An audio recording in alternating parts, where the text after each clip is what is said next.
好，我开始上课喽。So now I'm starting the lecture. Today, we just mentioned a little bit about the source of magnetism before our midterm.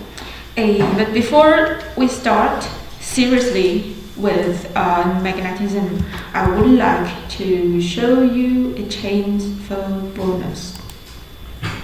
So this is our new E3 website, and I am just trying a new skill. I'm trying to build up a discussion forum, 讨论区, and now we are running the lecture in the remote basis, and this is a little bit I always think that it's better if we can keep the policy for giving a bonus, and for those students who are very active in improving themselves. So I decided to do it in a online version, and I guess maybe it would be more fun because we have a discussion forum website on our website. This is just you just get into the new E3 website, and I'm not quite sure if the interface looks the same for the teacher and for the students, but I am sure just on the column here you will find a tab. It's called forum. 这就是讨论区的意思, and you please click it inside. And here I just created a forum which is only for the bonus. So, and you've been taking my lecture for a really long time, so you just know that every time if I have a question which is very interesting but I don't know the answer, and usually I turn it into a bonus. And now this is the bonus for today, for the time, for the worst time and for the best time. So this is, click it, get into the forum, and this is the new question. So why the melt-blown non-woven fabrics can stop the virus? 就是熔喷不织布啦. And here is a thing about electromagnetism with it right now. So actually the non-woven fabric is electrostatically charged. This is grammatically a little bit strange, but it's okay, let's leave it. 就是你的口罩里面的熔喷不织布，其实它是有静电的，就是它在送到你手上之前，它没有经过一道特别的工序，然后让它是有静电荷附着在上面。为什么要这样子弄呢？ Okay, so this is the question for the bonus. So here we just thanks to the coronavirus, and now we start to have good ideas about what we are wearing. This is the mask, and just in the mask there is a very critical layer of material, and it's called the melt-blown non-woven fabric, and it's just sandwiched at the middle of the mask. So we have fabrics which is waterproof on the top and on the bottom, and just at the middle of that kind of protection layer. And actually the most important layer, the thinnest one, this is the melt-blown non-woven fabric. 就是夹在你的口罩的上面一层跟下面一层是防水的布材，是保护层。然后其实真正有保护效果的是夹在保护材中间的那一层熔喷不织布。So the question is, why the non-woven fabric can stop the virus? 就是为什么熔喷不织布可以挡住病毒？那this is a very interesting thing because the size of the virus is tens of or several tens of nanometers, and that is very, very small. And I don't think that any kind of fabric can have a hole smaller than virus and just let it get stuck. It doesn't really work that way.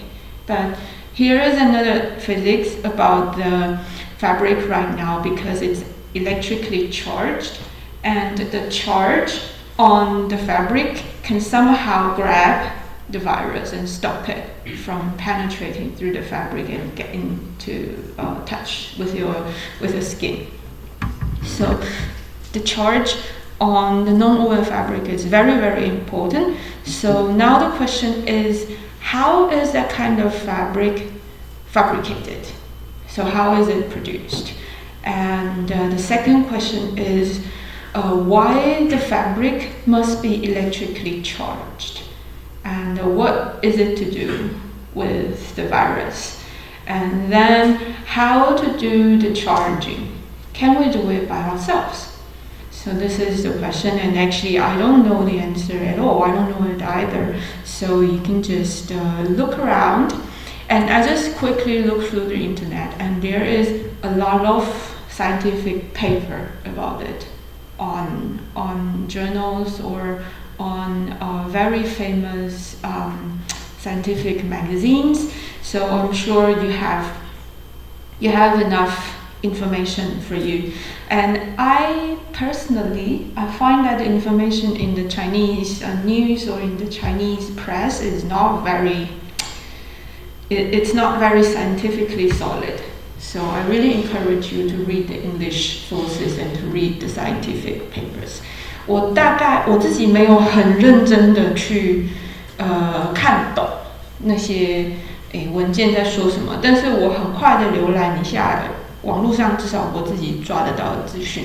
我是觉得呢，目前在中文的新闻，还有中文的杂志或中文的媒体，他们公布的一些关于熔喷不织布的资讯，其实非常的不科学，就是很明显就是记者其实不懂，然后他就抓一些关键字，然后把它凑成一篇文章。那个不就是你也可以这样弄啦，但是你加的分数就会比较少。那么你可以用这边的英文关键字，然后只要你人是在交大的网域里面，你都可以免费的去翻阅世界上所有最有名的期刊。然后现在这些期刊上面，他们都一直在推播关于熔喷不织布的学术研究。它有一些很好的 review article， 然后也有一些科学杂志的编辑，然后帮你做的 summary， 所以我比较推荐大家去看那种正式的科学上面期刊上面的报告。好，所以呢，请你试着回答这些问题。So please try to answer these questions and leave your opinions and answers in the discussion forum. So just leave it here on the website. And I think here's a tab that you can click and you can reply, and then here you have a lot of answers. So we can collect all the answers and you can read the answers from the others too. So I think this is good with the online discussion forum. And you can ask more interesting questions and give more interesting answers. So there is no upper limit for the quality. So you can just do it as good as you can. And here is the deadline. So we start the discussion right now, and the deadline is on April the 14th and 3:30 in the afternoon. So this is just before the lecture. So in the next lecture, I will try to pick some interesting answers and show it to everyone. I just look through all the answers and I try to show the interesting one.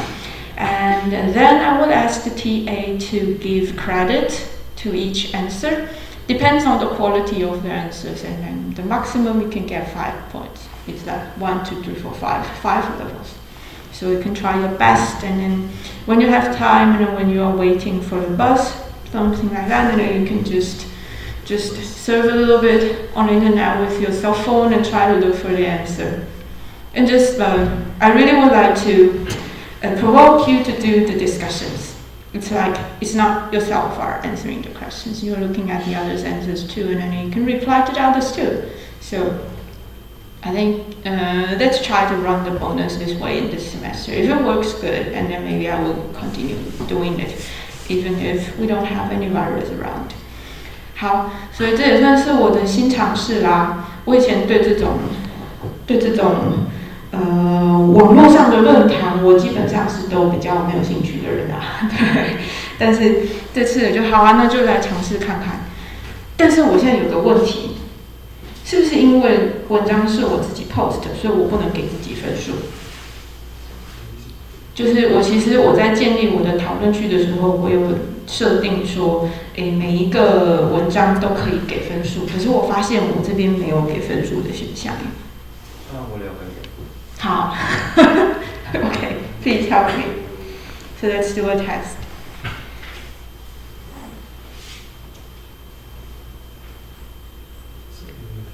Now we are testing the grading functions.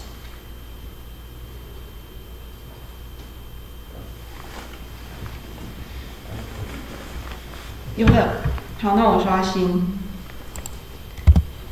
So now I refresh. Oh yeah, I cannot rate myself. That's the problem. Okay, I give you 5 points. no. 1. 打错了。哦，没关系。其实可以给0分诶。So if you find the answer really shitty, and then you can give it 0. Okay. So 1 and where to click.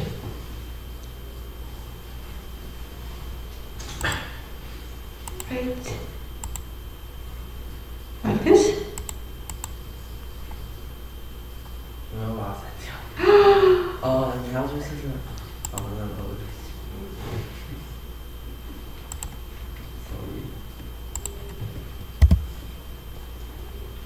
Average of ratings. Oh, so many people can give ratings and then it's an average.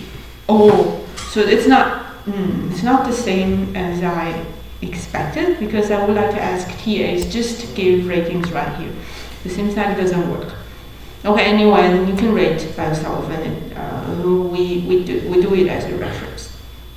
好，没有关系。那我们先测试到这边，因为我发现他的做法应该是上讨论区的每个人都可以给分。不行吗？我没有办法，你也不能什么的。哦，是哦。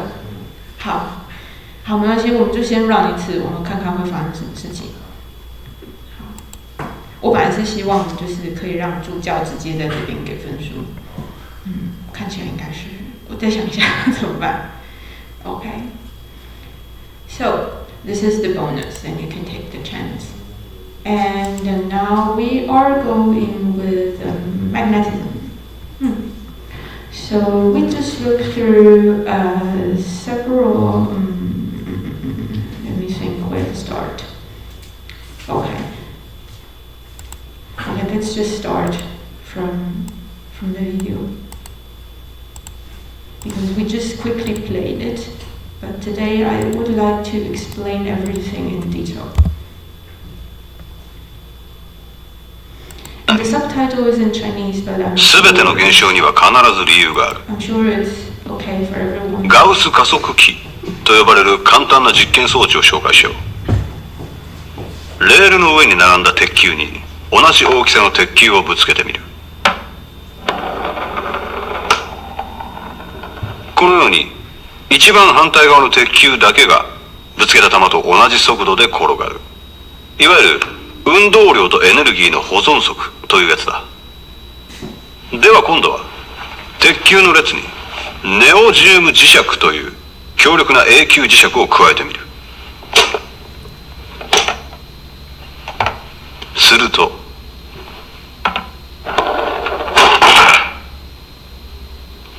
鉄球はインパクトの直前、ネオジウム磁石に強く引きつけられて瞬間的に速度を増す。その分だけ弾き出される鉄球の速度も速くなるというわけだ。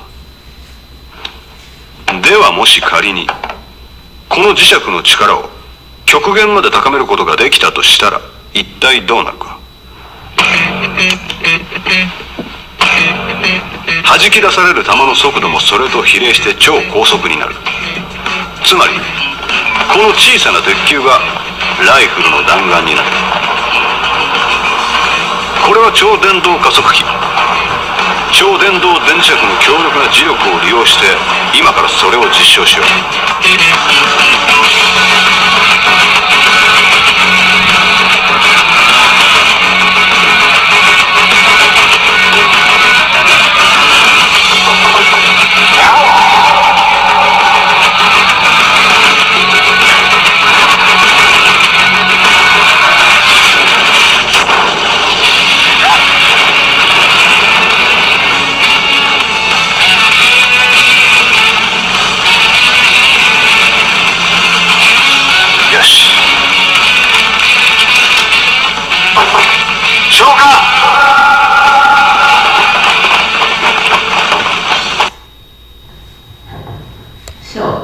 This is a very impressive scene in the TV series. Please stop it. No, not this one. But I would like to focus on one thing, and actually I would like to focus on right here. So here is an explanation. Here, this is not accelerated by anything, and the key point about the magnet is here we have a magnet and this one, the line right here. So the metal ball was rolling here, this way, going to this direction, and when it's approaching to the magnet, and somehow there is a force created between the two objects here, and it was strongly attracted by the rubidium magnet. So here is the observation about the force, the magnetic force. 这段剧情里面，我觉得最重点的地方是，你会发现那个铁球从左边一直转到右边的时候，它在靠近磁铁，突然之间这两个东西之间好像产生了某一种非常强的力量，然后那个力就是不是概念上的力是物理上的力因为你看到那个是力 ，you can feel that it is, you can see that, you can recognize it as a force because your spherical ball, the rolling one, was accelerating. So here is the keyword. The keyword. So this is when the ball is approaching to the magnet, and in an instant it was accelerated. And you can replay this video by yourself later. But if you look at the way that the ball rolls, and you can see that when it's approaching, and it's really getting faster and faster and faster, and boom. And then all the impulse, the sudden change of the momentum, was transferred through the chain of the balls into the last, and it catch the momentum, and then it starts to move. So here is, you can see that here is the force, and this is how it gets accelerated, and this is how the magnetic force was connected to the Newtonian kinematics. So I find this experiment really, really good. 我自己觉得这个实验设计的深入浅出，是因为它在左手边给你看的电磁力，就是它把它 demonstrate 出来。然后在右手边让你看到电磁力的力跟它的那些能量是怎么样转换成牛顿力学里面那种运动学那个运动的力，所以我觉得这个实验设计的非常好。その分だけ弾き出される鉄球の速度も速くなるというわけだ。This is saying that here the last one who catch all the momentums, and then it start to accelerate in that instant too， 也会瞬间加速。所以我每次都会，我有时候每次就会想一下这个实验告诉我们的事情。有时候那种很简单的实验，但是你很认真去思考它的物理意义的话，你会发现其实它非常非常的深刻。And this is the physics behind all the cannons, bombs, all the 来福枪 rifle or reefer, the guns. So you can say that this is the physics behind all the weapons, and you can see how powerful it is.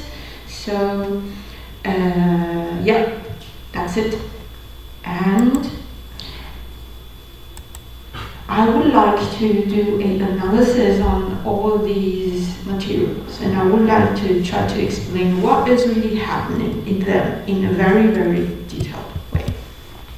So here is the experimental setup. We have metal. I'm not quite sure what the metal is, but I'm sure this is something about iron. So this should be ferromagnetic.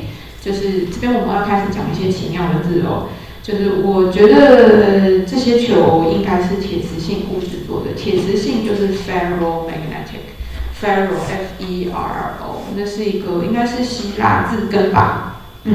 所以任何跟铁有关的东西，你都会看到 ferro 叉叉叉 ferro 什么什么什么，或是你的血红素里面有铁，然后那个也是 ferro 什么什么什么。所以你以后看到 ferro 叉叉叉，你就知道，那个一定是跟磁性有关系，跟铁的磁性有关系。And here is a strong magnet, and this is just attached at the end of a chain of 8 balls. And now the ball is rolling, and then it's coming this way. So the thing is, the electric field, the magnetic field from the magnet is actually penetrating, and it's walking through the space, and now all the balls right here, they get induced by the magnetic field and they get polarized. And this is the word that we are using so often in electromagnetism. 所以这边在发生的事情是我们的磁铁，它其实它会产生一个很强烈的磁场，然后那个磁场它就是一个力，然后它是弥漫在整个空间当中，然后这些磁场它穿过铁磁性的物质的时候呢，这些铁磁性的物质会被感应到 ，induce 就是感应的意思。但是我觉得中文的感应跟英文的 induce 又有一点点不一样，就是请大家只能慢慢去体会。好，然后 polarize 就是极化，极化我们之前在机电子的时候已经讲过那个概念了，就是正电跟负电会分开。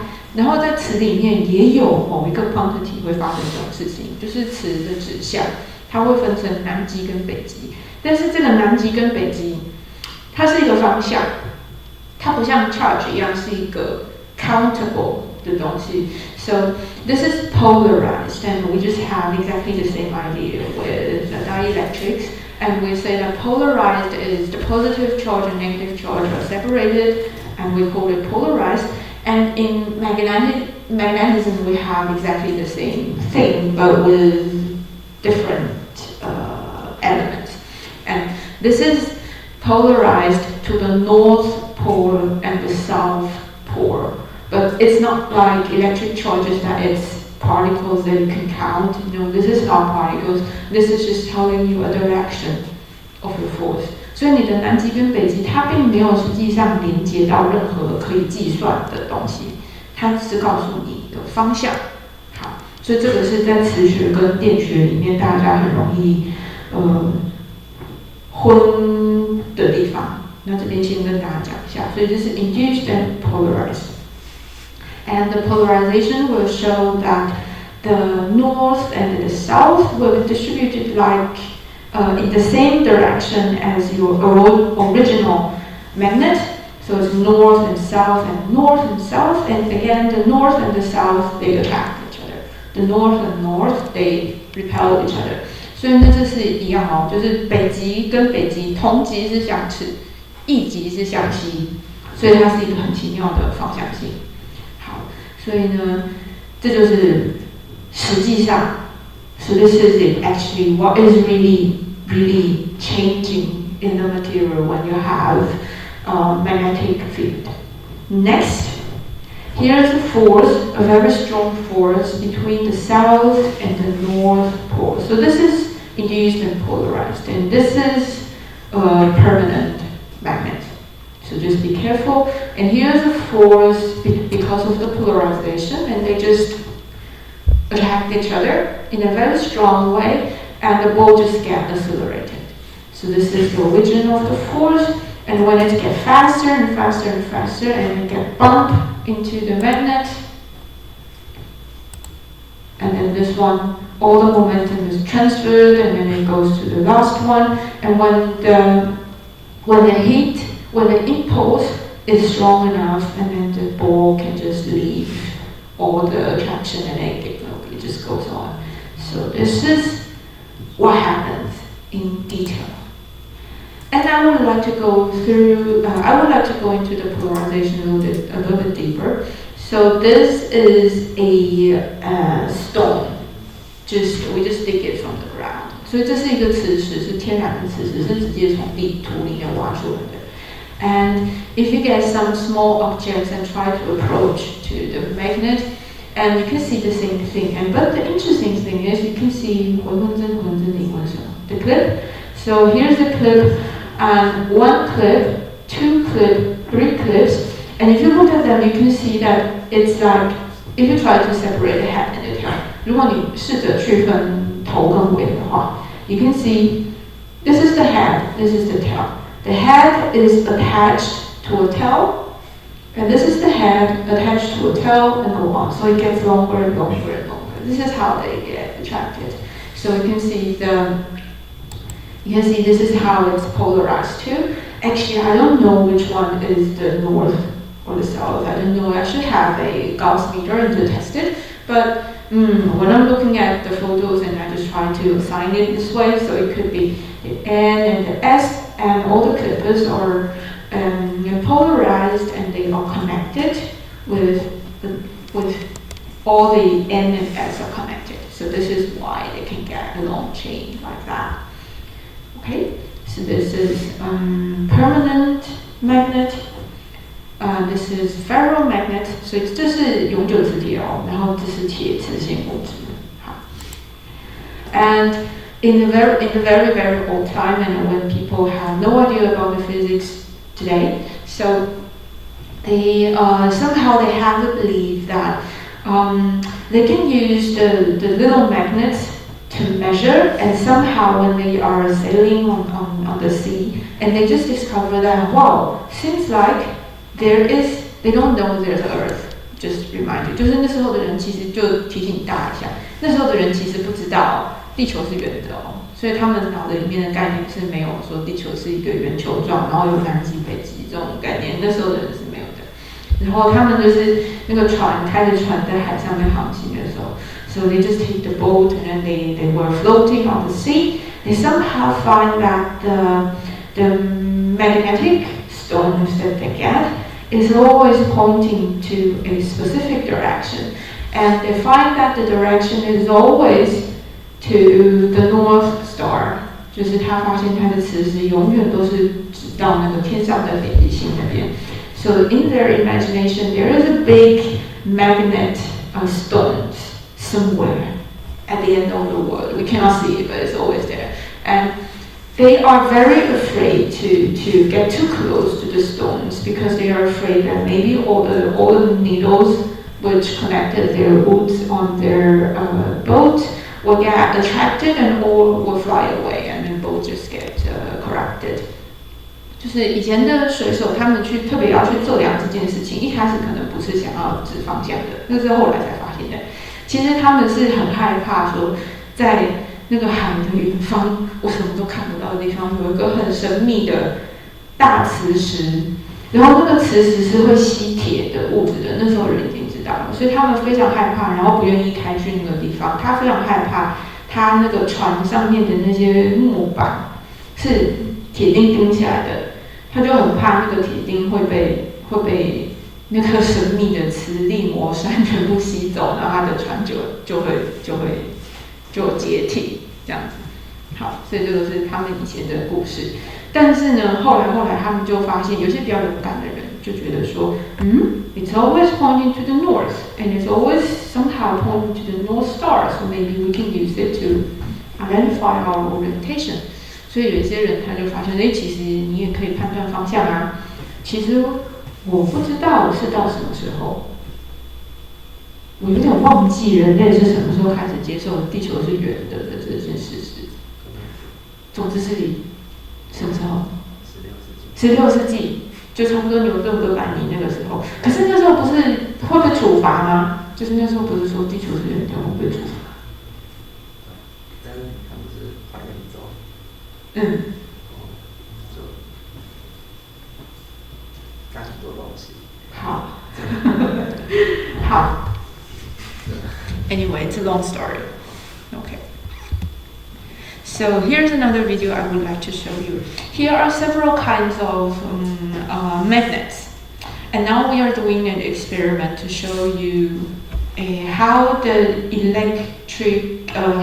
magnetic force is also like the lines, like the electric field lines. But we can just demonstrate it this way. And I really want to show this video is because when I'm running the lab course, I find that actually students doesn't have the big picture about how the magnetic field is distributed. So I think this is really, really important. You have to see it by yourself. 我会特别想要给大家看这个影片，是因为我自己在带实验课的时候，就是同学都知道磁铁会有南极跟北极，可是一遇到棒状磁铁是还好，不会有什么大问题啦。但是通常是马蹄形的磁铁的时候，然后同学就会觉得很困惑，就不知道那个电场长什么形状，磁场长什么形状，这有点严重哦。就是大家还是要先有一个那个大图像在自己的脑子里面，就是学习电磁学的时候，你对那个场的形状的概念是很重要的，因为你场的概念不对的话，你接下来做的计算全部都不对，所以这件事情很重要。So when I'm running the lab course, usually student doesn't have any problem with the stick, but usually they have big problems with the circular one or the horseshoe shaped magnetic field. And if we place some order like please generate a magnetic field which is very evenly distributed, they always use the wrong part of the magnet to generate a magnetic field, and their experimental result looks really strange. So it's very important for you to first look at the big picture and understand the distribution first. Welcome to another UniCert Physics podcast. Today we'll be using two demonstrations to visualise the geometry of the magnetic fields surrounding two different magnets. Let's first take a quick look at the construction of the 3D magnetic field demonstrator. As you can see, it has 6 acrylic panels which are covered in little compass needles, about 45 per panel. So we have around 270 little compasses attached to the field demonstrator.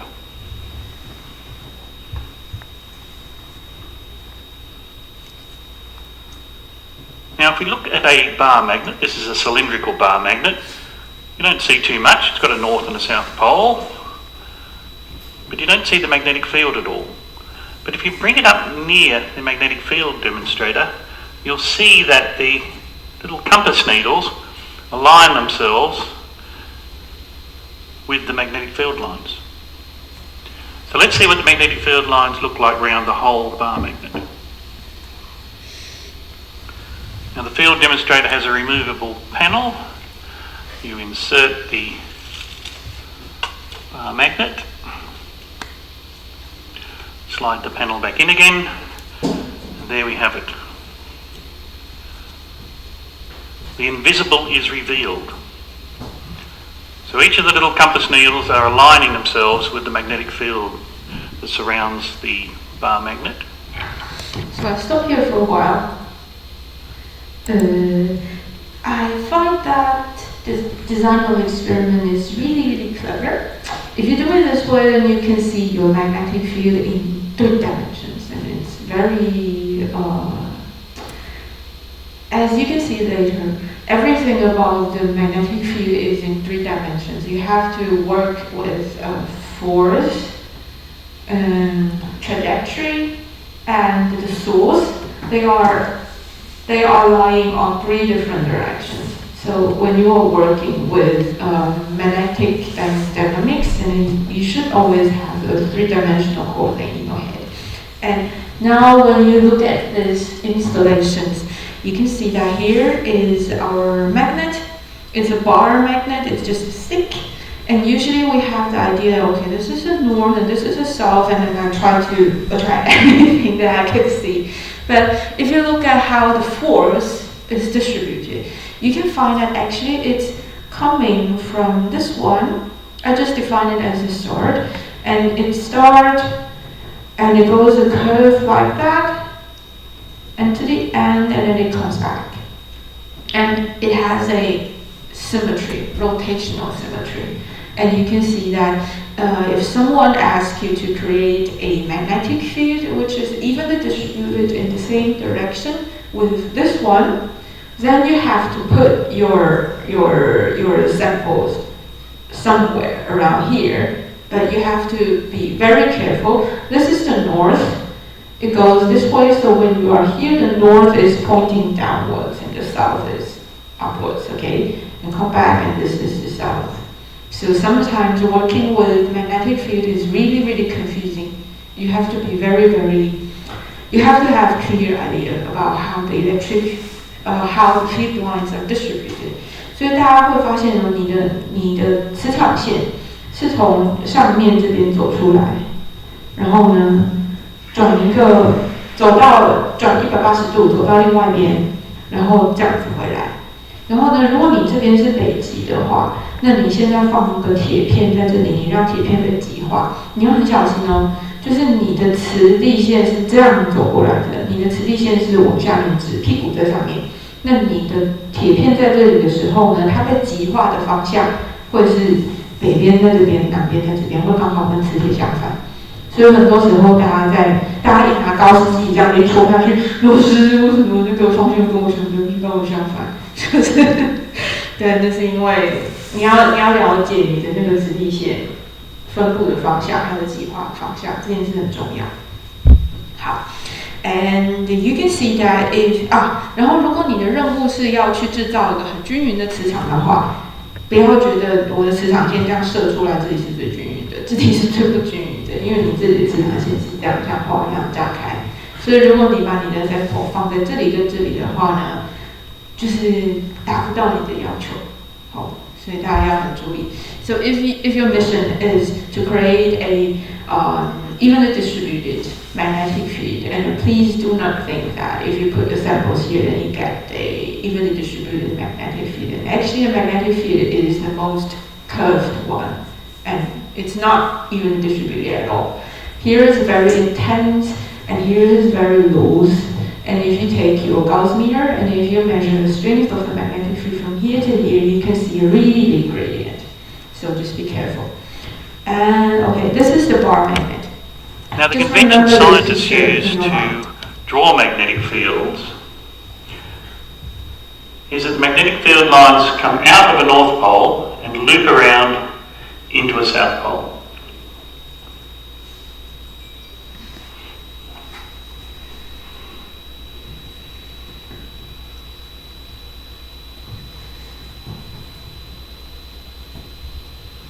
Okay, well let's have a look at another magnet shape.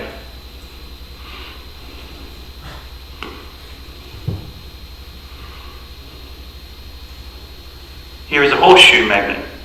It has a south pole and a north pole, just like the bar magnet did. And usually students doesn't have any problem with the magnetic field here, but they are very confused by the magnetic here at the butt of your horseshoe.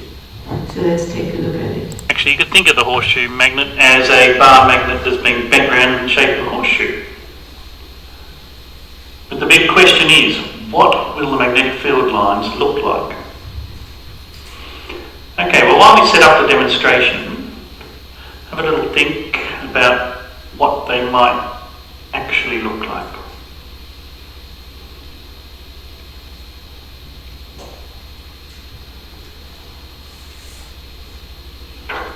Okay, here's the magnetic field demonstrator, and we can insert the horseshoe magnet into the side and slide the panel in and give it a little tap just to get the compass needle aligned, and there we have it.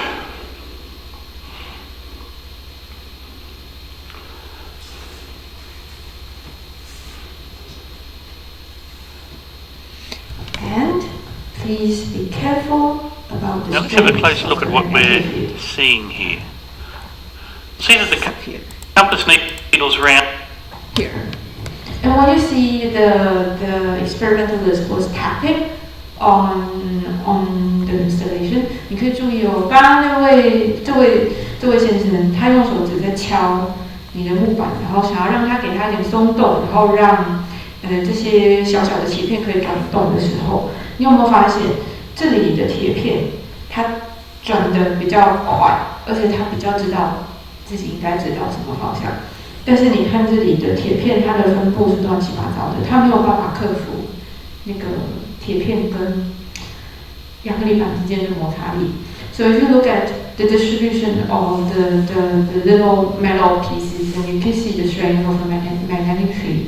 So here, when you look at the area between the two poles of your horseshoe, and you can see that you don't really need to do any extra thing. But all of these little metal pieces, they just quickly align themselves with the magnetic field, and then they align in the same direction. But here are all the little pieces that when you kick on your acrylic plate, and if you try to push them and they are not really moving, it seems like they are not really affected by the magnetic field. So you can see that, okay, so here is the place where we have a strong magnetic field, but the magnetic field here is weaker. So this is a very important thing.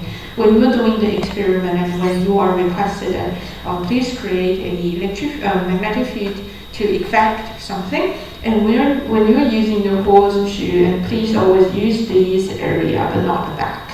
Sometimes I can have a kind of wrong impression that I would think that the magnetic field here is more evenly distributed. Somehow we have that kind of intrinsic direct thinking, but the problem is with the strings. So here this is the magnetic field, which is really, really weak, and here is really, really strong, so please use here.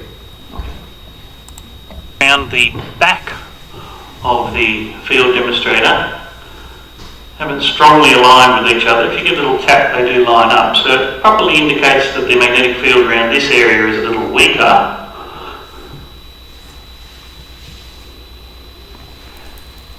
What's quite interesting, if you look on at the horseshoe magnet, it gives a very similar pattern to what we saw with the bar magnet, with the field lines coming out of the north into the south in that very distinctive shape.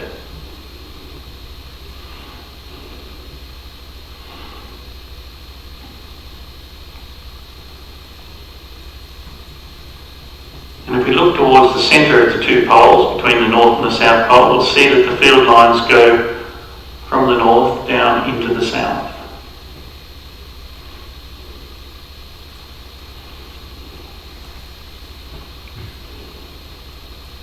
Okay, I hope you enjoyed the two 3D magnetic field demonstrations, and I look forward to sharing some more physics with you in another Uniserve podcast. Yeah, I find it a really good demonstration. Okay, and the thing is, you can see that sometimes when we are doing experiment or when we are deriving this theory, we always jump into the conclusion that the magnetic field is evenly distributed and it's all the field lines are straight. But when we are working in reality, and you can see that this is never true. This is almost impossible to achieve. And so when you are handling the experiment with magnetic field, you always suffer from the gradient of the strength, and then it's very hard to fix your sample in a way that the magnetic field doesn't fluctuate. 就我们实际上在做实验的时候啊，我们通常会希望磁场是均匀的。可是你光看了这个实验，你就会发现，在实际上这很难达成，很难。我们的磁场无论如何，它都会有一点弯曲，或是它无论如何都会有一个很强的强度的 gradient 的变化。做磁力的实验是很难的，就是磁场是一个很难操作的东西，一个是它太强，然后另外一个是它的形状几乎不可能是直的，对，然后这跟我们很多做实验的时候的假设就会互相冲突，所以就是以后如果大家看到那种研究磁学的人或是研究，你就会知道这个人是非常厉害的，或者是你就会看到他的实验常常会做不出一个能解释的结果来，所以它是一个非常有挑战性的研究领域。最近物理界就是有很多人在研究磁学啦，就是台湾我觉得应该有超过2/3的人在研究磁学。确定这是不是国际上的常态，因为我本人不是做凝态物理的，但是做凝态物理的好多人都在研究磁学。Here's a very big group of people, the solid state physicists, and they are doing experiment on magnetic materials. Spintronics, anybody ever heard of it? 就是自旋电子，然后可以做记忆体的。I am not in the field by myself, so I'm not quite sure if it's very popular word. But in Taiwan, it's a very popular research field. OK. 还有什么量子元件 quantum electric units， 对啊，也是在研究磁学。好 ，and this is and here I would like to give some explanation about how the material itself is creating magnetic force. So. First of all, we just jump into a new concept. This is a magnetic dipole. But we will go a little bit more deeper when you have knowledge about the electronic configuration of all the atoms. So you need to have more ideas about how the electron is distributed around the atom to really understand what is magnetic dipole. But for the moment, please just imagine that in the material we have many little magnets inside it, and when it's just placed right there, it's not affected by anything, and then all of these magnetic dipole, they are pointing at arbitrary directions. 所以你的某个物质，我们先不讲那是什么物质，就是说你一个物质你就丢在那边的话，然后呢，它的那些每一个原子，你都可以把它想象成它是有磁性的，然后那个磁性的指向就是混乱，它们就到处乱指，没有一个固定的方向性。However, if you put your material in a magnetic field, and then all of these little magnets, the magnetic dipoles attached on your atoms, they just realign themselves and put themselves in the same direction with your magnetic field. So that's the reason why they get polarized and they get induced, they get magnetized. So this is magnetization.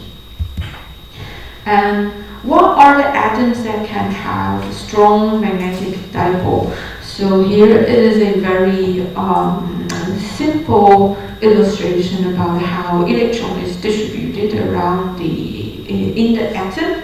It really depends on the shells. It really depends on the magnetic, the energy band of the electrons that they are distributed, and in each of the orbital is always has two positions for electrons, and the electrons depends on how they spin.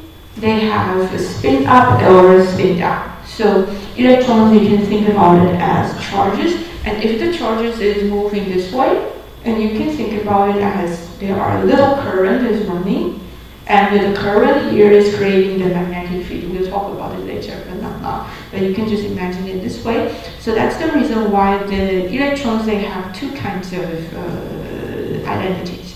One of them is spinning left-handed, the other one is spinning right-handed. So they create so the spins, the polarization of the electrons are different, and some of them can spin up, and the other one can be spin down. And then in every kind of in every level or every orbital of the electrons, where they landed in the atoms, and there is only two places for the electrons, and they have to have different spins. One of them should be spin up, the other one should be spin down.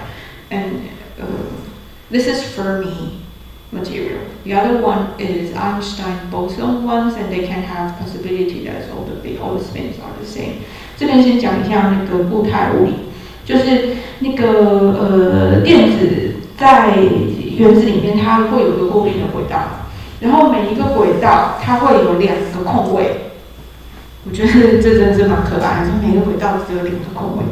然后呢，电子进去的时候，它一定要一个是 spin up， 另外一个是 spin down。如果两个都 spin up 的话，它会卡不进去。就是它一定要一个往上指，一个往下指，才能两个人一起乖乖的坐在那个轨道里面。And in this kind of cases, if you have a big atom, if somehow the number of the protons inside, they can create a kind of orbital that I have many orbitals on my outer shell, and when one electron is landed on the orbitals, and there are many orbitals that can have only one electron.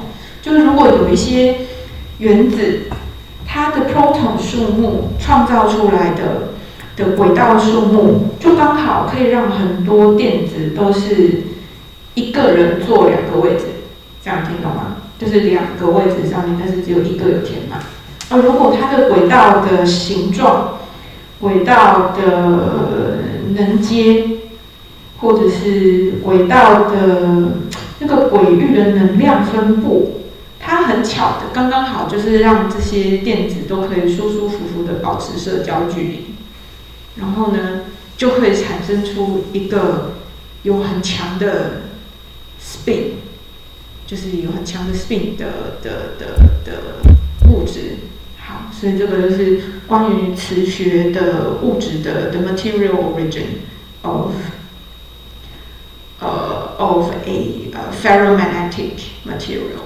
Okay, so here is many explanations, and if you really want to know what's going on with the electron orbits, then I really recommend you to read the article here. The detailed explanation is really good, and about the spin model. Okay. Okay, and we go on, and here's the electron configuration of iron. Right. Okay, I can really remember it, but I'm sure you're better than me. And here's the periodic table. So here are the atoms that we have only a few valence electrons. 这边这个是你的外壳层只有一颗两颗这种落单的电子。And here are the atoms where all the bands are filled. 所以这里呢是你的电子数目就刚好可以把外壳层全部塞满。So this is very reactive and this is very lazy. 这个是非常主动会跟人家起反应的。这里是不跟人家起反应的，因为它已经填满了，它非常的满足，它不需要跟别人起反应。And just at the middle, so this is very pictorial and very intuitive. So just at the middle of your periodic table, and here are the materials which have a valence band, but just at each vacancy and each orbital, each position, we have only one electron field. So this is iron, this is cobalt, this is nickel. 所以刚好就在周期表的正中间，你就会出现很多这种所谓的铁磁性物质。然后这是铁钴镍三兄弟，然后这边有一个是人造的材料，它也有很强的磁性。有一种叫乳铁硼磁铁，乳铁硼，乳是这个吗？Ruthenium 好像是乳铁硼，我有点忘了加硼是做了什么事情，然后就让它的铁磁性变得超强。Certainly I don't remember why there's a very strong magnet. Okay, anyway, let's just leave it this way. Okay. So here's a video that I like it really much, and I would like to share it with you too. 所以我们大概知道，我们大概知道磁性是怎么产生的以后，我们来帮物质分一下类。So we know how the magnetism is created by the material itself, and now we are classifying the materials. We put materials in different groups. You might not think of water as being magnetic, but it is, and so are graphite, aluminum, and glass. This is a new and different category of magnetism called either para or diamagnetism, and it's different from the magnetism that you're used to. You're probably already familiar with ferromagnetism. Ferro means iron. An unmagnetized piece of iron, nickel or cobalt, becomes a magnet in the presence of a magnetic field. The effect is strong and lasts even after the magnet is removed. Paramagnetism is a similar effect, except that it's much weaker and temporary. Aluminum is a good example of a paramagnet.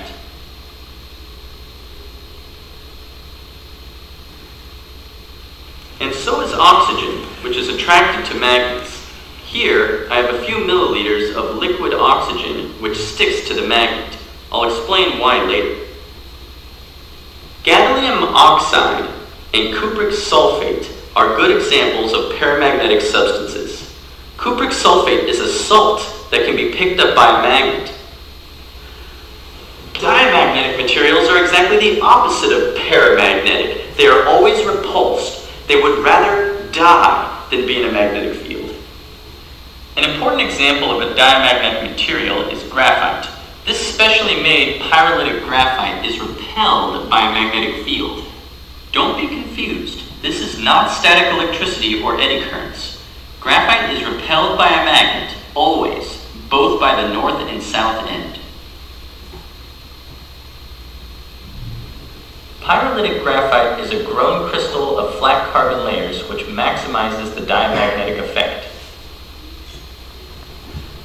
Of course, the best diamagnets are superconductors, which at low temperatures provide exact opposite repulsion to whatever magnetic field is present when they're chilled. They are perfect diamagnets. The most famous and powerful diamagnetic is bismuth, element number 83 on the periodic table.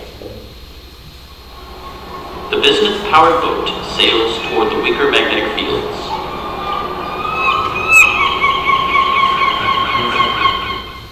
One way to check whether an object is diamagnetic or paramagnetic is to see how it aligns itself in a magnetic field.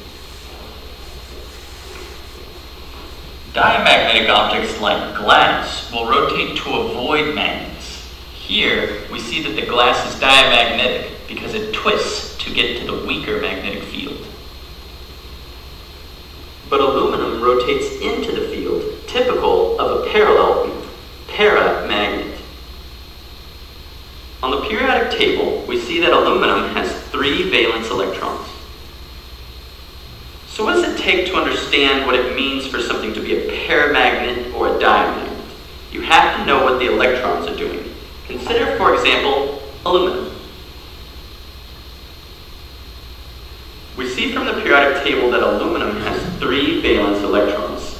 That's 2s and 1p. Now it's that unpaired electron that makes it a paramagnet. This unpaired electron enables it to become magnetized. And it's that unpaired electron that is free to be magnetized and attracted by the magnet. But what about a diamagnet, like water? Yes, the water molecule. It has all of its electrons paired. It will not be magnetized. In fact, water is repelled by a magnetic field. The electrons come to lower energy as they are moved away from the magnet. In conclusion, when something is a paramagnet or a diamagnet, it tells you what its electrons are doing. In the case of a paramagnet, it has at least one unpaired electron. In the case of a diamagnet, it has mostly paired electrons. Yeah, so I find that the experiment is done in a really good way too. So you can just see how the materials are reacting against the magnetic field, and then you can see that if they are what kind of materials they are. And here is the summary. Okay, so let's look at it microscopically.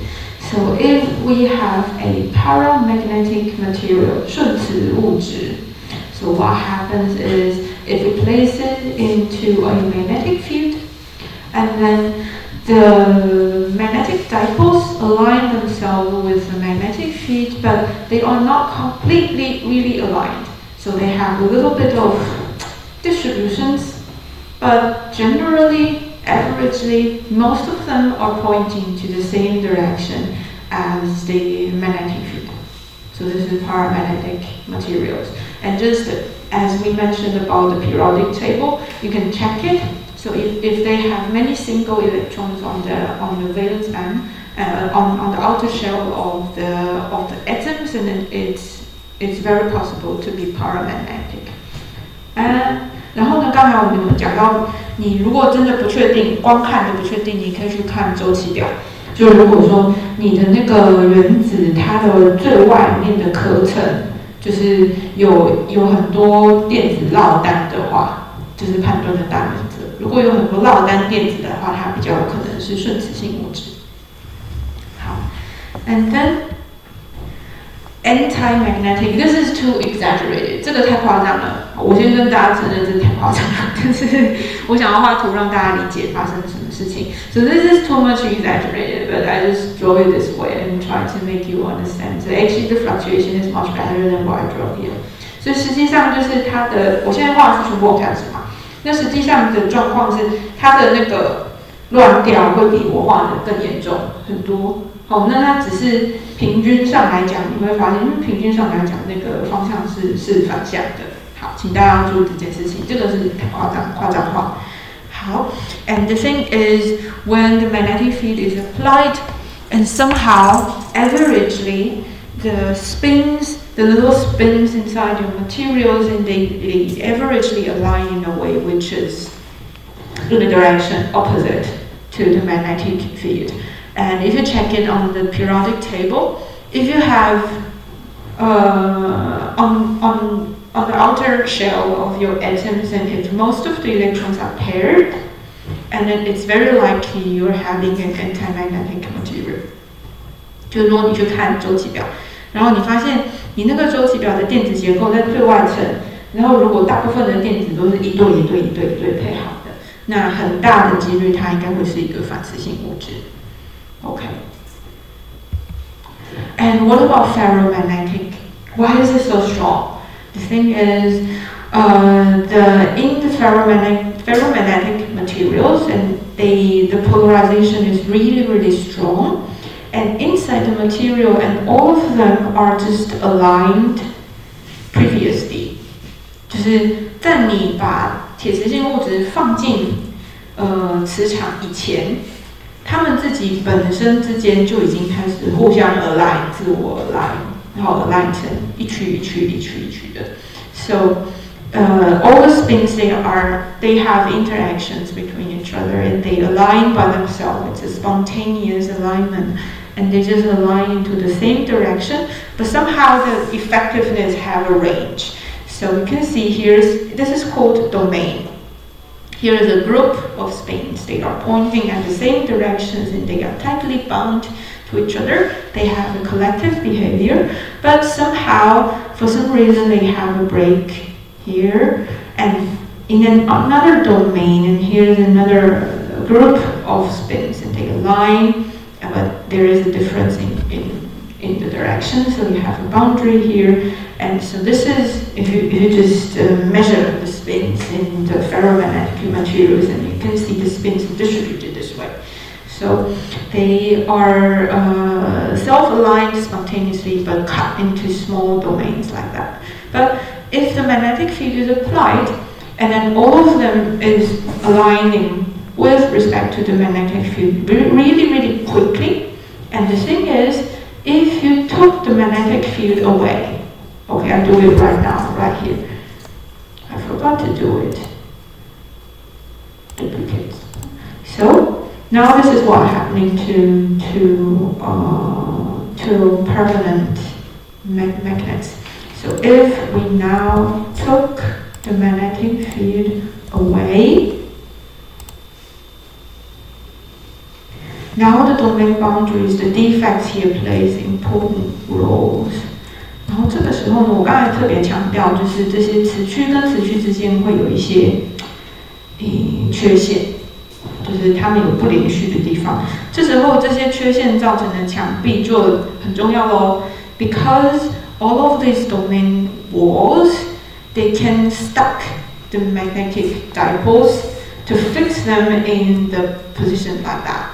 所以这些墙壁它有点像是我的 spin 转到一个我想要的方向之后呢，这些墙壁就把它框住了，就把它固着在原位。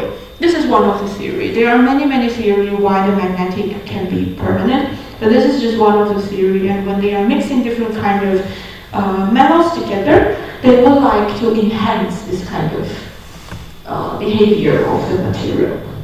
So this is why the ferromagnetic materials, they can keep the magnetism even if we don't have applied field anymore. 所以这个是为什么铁磁性物质就是它被磁化之后，你如果把它拔走，它的那个铁磁性还会维持一段时间哦。你可以想象这个时候就是它的磁区跟磁区之间的那个小房间就把你的 spin 卡住了。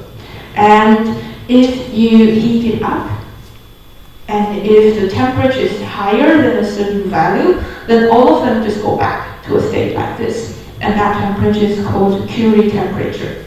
就如果说你把这块，你把它丢到一个炉子里面，你给它加热，然后加热到一个固定的，它就是一个 threshold， 它是一个临界值的温度。那个温度一超过去，然后这些 spin 就会挣脱这些 domain wall 的束缚，然后它会弹回去。就是它会弹回这个状态，然后就失去磁性。大铜电锅的那个跳起来就是这个。So you know what I'm talking about? The electric pot. 大铜 electric pot. Okay, I show you the picture. 大铜电锅。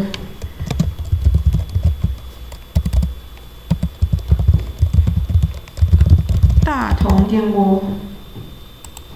This is the very traditional pot, electronic pot in Taiwan, and here we have a switch. So what happens with the switch is we have a magnet inside, and if you press the switch this way, and the magnet just lift up and stuck to some kind of connectors. And then the current can flow into the heater and then start to heat up. And when the temperature is higher than something like 200 degrees, and the magnetization just disappears, and the switches goes up again, and then the current is cut off. So that is the physics behind the switch of our Datom electronic pot. 就是大铜电锅那个开关为什么会跳起来？就是我后来才知道，原来是因为磁铁，然后是一个距离温度，就是你的开关这样按下去的时候，有个杠杆伸到里面去，然后你开关你按下去，那个杠杆会升起来，然后就会把一个磁铁就是粘在你的加热器的底部，然后那个加热器的底部一粘起来之后，就变成通路，然后那个电流就会流过去，然后你的大铜电锅就变热。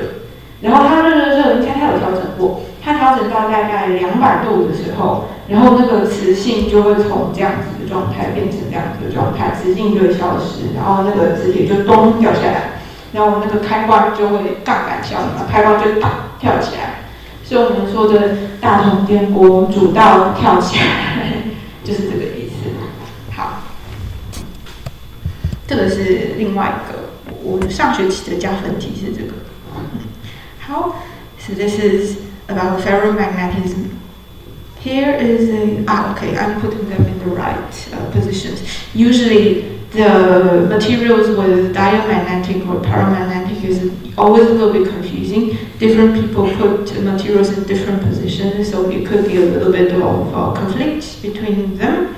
But don't be too panic with it. Because here's a factor to measure the polarization, and it's very close to 1, and it's very it's actually sometimes it's very hard to distinguish them, but anyway, then you can just it depends on how you do the experiment sometimes. But here is the typical materials and their material of the magnetic properties. So non-magnetic glass, air, wood. so they are not affected by magnetic field at all. And here is the diamagnetic one. So this is the one which goes with the same direction with the magnetic field. So copper, gold, silicon, silver, and zinc. And this is carbon in diamond and graphite form, but just pay attention that graphite was in paramagnetic material in the video. So just be careful. Graphite, it could be a little bit questioning about it. And here's the water. Yeah, water was in paramagnetic material in the video too. So just be careful. Maybe they are just here. So it's very hard to distinguish them. And the important thing with electric engineering is the copper and silicon and the silver sometimes and zinc, because in the PCB board and the electric the material for the wires are copper or zinc in most of the time, so be careful with it. 通常在做那个电子元件的时候，比较要注意的是铜跟锌，因为你做的导线通常都是铜跟锌做的。然后金的话，有时候也蛮重要的，因为在微电子里面，如果你有两片电路板要把它接在一起，它有的时候会用金球在中间当 connector， 所以这些东西是很容易受到电磁场的磁场的影响，你要很小心。And here are paramagnetic materials, so aluminum. Aluminum was here in the video, so be careful. Titanium, tungsten, plutonium. Okay, and here is ferromagnetic. So this is very clear because the permeability is really big and it's just really outstanding from the others. So this is iron, cobalt, nickel, and rutile. Okay, 然后铁质性物质通常是最 outstanding 啊，就是最明确，就是铁质性，对，因为它的表现跟人家比起来实在是相差太多了。好，然后呢，顺磁性跟反磁性的物质通常会有一点争议，就是因为它们的 permeability 说实在的并没有相差太多，然后很多时候你做实验或者是观察者的一些外加的因素就会影响你的判断。好，所以如果说大家对于顺磁或反磁性物质的分类有一点不一样，然后你也不要觉得太纠结，因为它们两个其实很相近的东西。Okay, so this is material science. Okay, so finally we just get a little bit into how magnetism and electric current is connected. So we just talked about everything, the natural magnets right now, but now we are talking about the artificial magnets. You can create it by electric current. 所以前面呢，我们花了很多时间在跟大家介绍那种天然的磁性，还有在从材料的角度出发，我们去帮磁铁的性质，我们去做了一个比较明确的分类吼。那从这里开始，我们要讲的就是人工磁铁了，就是你可以用电流去制造出跟天然磁石一模一样的效果，而且呢，你用电流的话，你是可以控制它的。那我们现在就要来说一下电流是怎么样跟磁力连接在一起的。Okay, and that was discovered by the Danish physicist Ørsted. 这个丹麦文 ，so in Danish a word like this is pronounced as 就是它的发音很可爱，就是它叫 Ørsted。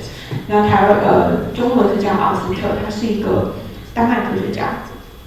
And this is how he discovered it, and this is a very famous painting about it. So this is a kind of battery. And the electric current is going on the wire, and somehow he just discovered that. Here is a magnetic needle. Here's a magnetic bar, and the magnetic bar is changing its direction with respect to the current. And it's not going into the north anymore; it's changing in another direction. So they just discovered that, so the current here on the wire somehow created a force. They are not sure if it's magnetic force, they just know that it's connected to the magnetic bar, and this is what actually happened when he is doing the experiment. And the observation is very important because you have to see it in 3 dimensions. 我是觉得这个实验还蛮重要的，因为我们开始要进入3D 跟左手右手的世界。I find it very important because now we have to. Usually, when we are working with electric field, we just care about the direction like this. But for magnetic field, you have to care about the 3-dimensional distribution when it's spinning, and we have to care about the left-handed one and the right-handed one. So we have more dimensions to think about, and usually it creates a lot of difficulties for you to understand.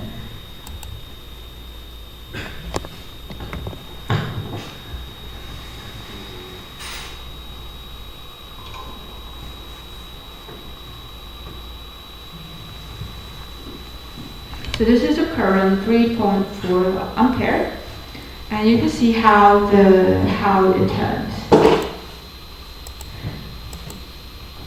At the beginning, the magnetic bar is aligned with the line, and this is just because of the magnetic field from the Earth. But when the current is applied, the magnetic bar is turning from this direction, and it turns 90 degrees, and now it's perpendicular to your current.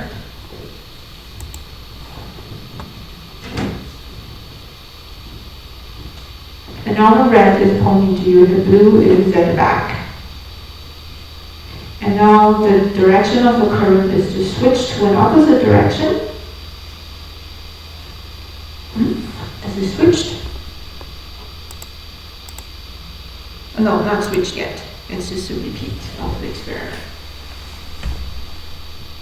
And now it switched it different. You can see the blue one and the red one is just switched to another port. And now the red is pointing inside the screen, and the blue is pointing to you. It's still perpendicular to your current, but the direction is just opposite.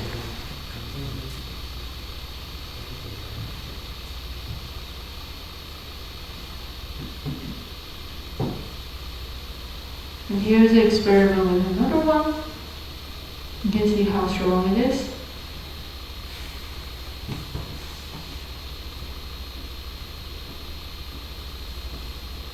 And this is a little bit pity because they just put the magnetic bar beneath the current wire, but if it moves around this way, then you can see more things. But sorry, I can't find a video to show you. 在这里，它的所有的字体都是放在电流导线的下面。但是如果它可以把它的指南针拿起来，然后绕着那个电流导线这样绕一圈，你可以看到更多事情。但是呢，抱歉，我没有办法找到好看的影片去 demo 那件事情。你有空的话，你也可以自己做这个实验，很简单，不会很难啊。你要找 power supply 有点难啊，其他都还好。这个实验其实还蛮简单的。Okay, and before we get into the analysis, and here I would like to introduce a rule of thumb. And this is the Ampere's right hand grip rule. And some of them use the left-handed one, but I always forget about how to use the left-handed one. I always forget how to use the Fleming's one. So I always use the right-handed one. It's easier for me to understand. 有的人会用左手是弗莱明定的，然后右手是安培定的。那我比较常用安培的，因为对我来讲，我觉得比较直观。左手的我就常忘记谁是谁，所以我在上课的时候我会用安培的。I always use the Ampere's right-handed grip rule. And about the chirality, then you can just search on the internet, and there are a lot of explanation on it, and you can check it out by yourself. But for we just use the Ampere's one. So if you have the right hand and if you curve your finger like this, and here with the thumb, this is the direction of the current. So just align your thumb to the direction of the current, and how your finger is pointing is just the same as how the magnetic field is pointing. So this is the right hand rule. 这是右手定则，就是你现在有一条导线，你的大拇指永远都是朝着电流的方向，然后你的4只手指这样弯过来，那个弯过来的那个旋转的那个方向就是磁场的方向。我觉得这比较好用，所以我比较常用这个做法。And now we use the rule to analyze what is happening with the wire. So the current is running from this port to another port. It's running this way, and the magnetic field is spinning this way. I think this is really clear. And this is why our magnetic. Sorry, we can't tell anything with the color. 我们其实从颜色没有办法判断哪一个是南边，哪一个是北边啦。这个先直接跟你说。But we know the direction of the magnetic field, so that is the reason why our magnetic bar is turning to a direction perpendicular to your current. 所以你会发现这是磁力是这样子哦，是垂直的一圈。然后呢，你就知道说啊，为什么我们的磁铁会转到一个跟电流平行的方向。And if we do it in another direction, so this is the direction of the current, and now this is how the magnetic field is running. And you can see the color of the magnetic bar is switched. Okay, so this is what the discovery in Ørsted experiment, and then people just find that if we have electric current, and electric current can create some magnetic force. So here we get the connection. This is we have the current, we observe the magnetic force, and if we do the measurement on the strength and the directions, and then we just find the magnetic field is circular. It's in the shape of a vortex. So if you think about I'll just go a little bit faster. So if we have electric field on static electric charge, and the shape of the electric field is always radial, but if the charge starts to move, and if we have current, now the force is magnetic, and the distribution of the magnetic force is in a circular way. So you can see that, wow, this is the difference between the electric field and the magnetic field. And you can just observe it and you can measure it. Okay. And so we just explained almost everything about the generation of magnetic force. Why am I stopping here? Okay, and here's just a summary for all the sources of the magnetic field. So we can see that we have natural, this is the magnetic field from the Earth. We have natural bar magnet, we have current, and you can see this is how the current goes, and all the blue lines with arrows are showing you the magnetic field. And later on, we are going to derive the magnetic field from the loop of a wire and from the solenoid or from the toroid. 所以大家可以看到，这边是基本上我把所有的磁性的来源都列出来了。就是我们有一些是自然的材料，然后那些自然的材料产生磁性的来源就是电子的自旋，还有电子的自旋是怎么自发性的排列整齐的。好。然后呢，再来呢，我们找到另外的来源，这个是电流。然后我们先介绍了一根导线，电流是直的时候，磁场是这样分布的。那我们在接下来的 lecture 里面，我们会介绍说，如果我是一个 loop， 一个 solenoid， 或是一个线圈的时候，它的磁场形状会变成怎么样 ？Okay, so this is the end of the lecture today. And thank you for you your attention。所以我们今天上课先上到这边，下次再继续。感谢大家。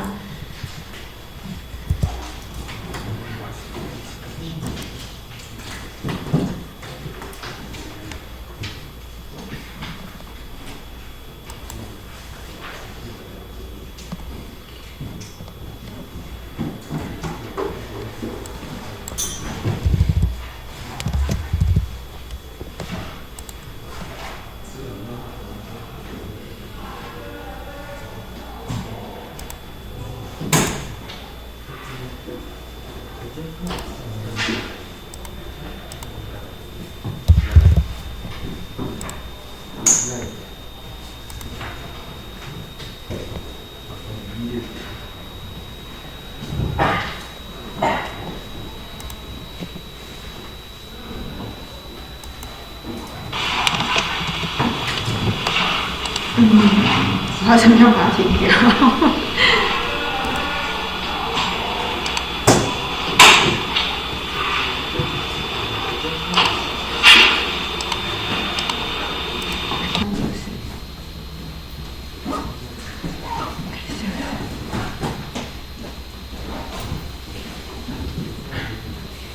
我先停住。